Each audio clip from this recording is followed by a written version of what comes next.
మంత్రి ఉత్తమ్ కుమార్ రెడ్డి గారి ఇలాకాలో జనసేన పార్టీకి సంబంధించి నేడింజర్ల మున్సిపాలిటీలో 14వ వార్డుకి సంబంధించి అరూరి విజయలక్ష్మి నాగేశ్వరరావు గారు ఇక్కడ కౌన్సిలర్ గా గెలవడం జరిగింది. సో కౌన్సిలర్ గా గెలిచినంత మాత్రం ఏముంది ఇక్కడ వింటా అని అనుకోవచ్చు. వీళ్ళు ఏ విధంగా గెలిచిరు అనేది వారి మాటల్లో మనం అడిగి తెలుసుకునే ప్రయత్నం చేద్దాం.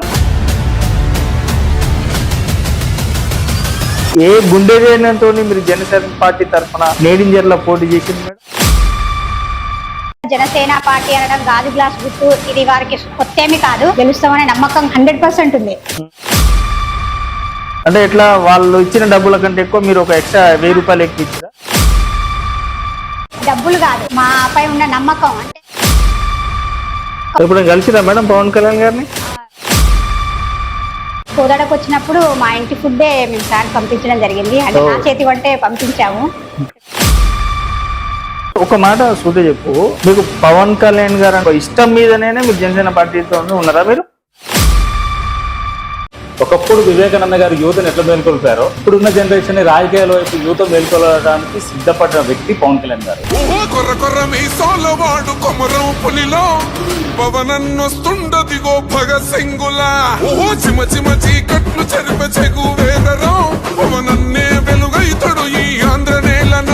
TDP party BJP party support చేయకపోతే 2 చోట్ల ఓడిపోయింది అన్న పవన్ కళ్యాణ్ గారు. ఆయన యువతను మేలుకొల్పిండి తెలంగాణలో ఏ యువతను మేలుకొల్పిందని? పవన్ కళ్యాణ్ చూసిన తర్వాత రాజకీయ విధానం మారింది, రాజకీయ నాయకుల పద్ధతి మారింది. పవన్ కళ్యాణ్ గారు ఒక టార్చ్ బేరర్ లాంటి వ్యక్తి. ఎన్ని సంవత్సరాలు రాజకీయ అనుభవం అన్న? అంటే సుమారు 18 ఏళ్ళ రాజకీయ అనుభవం ఉన్నట్టు. రైట్ అన్న, సూట్ ఒకటే క్వశ్చన్ చేస్తా, నీ అనుభవమా లేకపోతే నా జర్నలిజమా? నువ్వు గెలుస్తావా నేను గెలుస్తావు? ఒకటే క్వశ్చన్. తెలంగాణ రాష్ట్రంలో కాంగ్రెస్ పార్టీ అధికారంలోకి వచ్చిన కాంచని తెలంగాణ రాష్ట్రంలో ఏ సమస్య మీద మీ పవన్ కళ్యాణ్ గారు ఎక్కడ పోరాటం చేసిండ్రు, ఎక్కడ వ్యతిరేకించారో చెప్పండి. ఈవెన్ మీడియా అయితే మామూలు ప్రజల దృష్టి అయితే ఎట్లుంటుందంటే ప్రతిపక్ష నాయకులు ఏదైనా సమస్య పవన్ కళ్యాణ్ గారే రావాలి, ఆయనే మాట్లాడాలి, ఆయన మాట్లాడితేనే మీకు గుర్తుంటుంది, మీకు రిజిస్టర్ అయిపోతుంది. అంతే కదా. పవన్ కళ్యాణ్ గారు చంద్రబాబు నాయుడు గారిని అరెస్ట్ చేసినప్పుడు పవన్ కళ్యాణ్ గారు అర్ధరాత్రి వెళ్ళి నడి రోడ్డు మీద ఆంధ్రాలో వండుకున్నాను. ఇక్కడ తెలంగాణలో ఖమ్మంలో చూసుకుంటే అక్కడ ఇల్లు కూడా కొడుతున్నారు.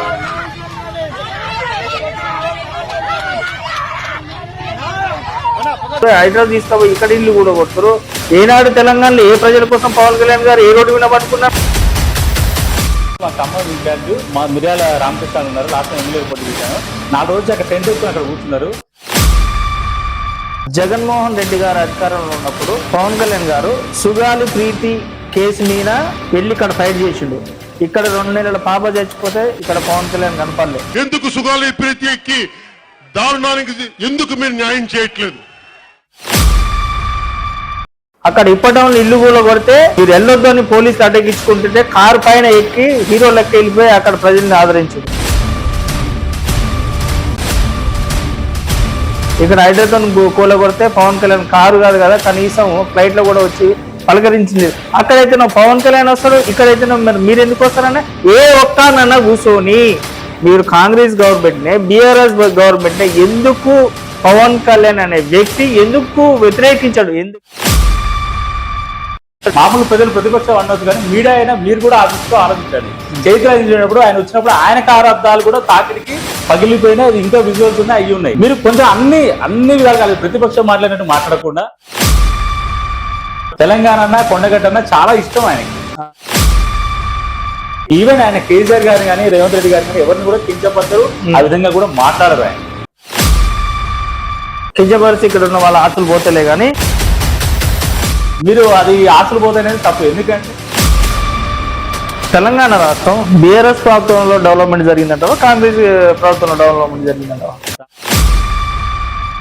వచ్చే ఎమ్మెల్యే ఎలక్షన్ లో హుజూర్నగర్ నియోజకవర్గంలో జనసేన పార్టీ తరఫున ఎమ్మెల్యే అభ్యర్థి చూడొచ్చా? మనం త్యాగం చేయాల్సి వస్తుంది, రాజకీయంలో ఎన్ని తప్పవు. అటు ఆంధ్రాలోనేమో టీడీపీ పార్టీకి త్యాగం చేస్తారు, ఇది ఇక్కడికి వచ్చేమో బీజేపీ పార్టీకి త్యాగం చేస్తారు. మరి జనసేన పార్టీ త్యాగాలు చేసుకుంటూ పోతే మీకు అధికారం వచ్చేది ఎప్పుడు? మీరు ప్రజలకు మీ మార్క్ అనేది మీ స్టైల్లో అభివృద్ధి చూపించేది ఎప్పుడు?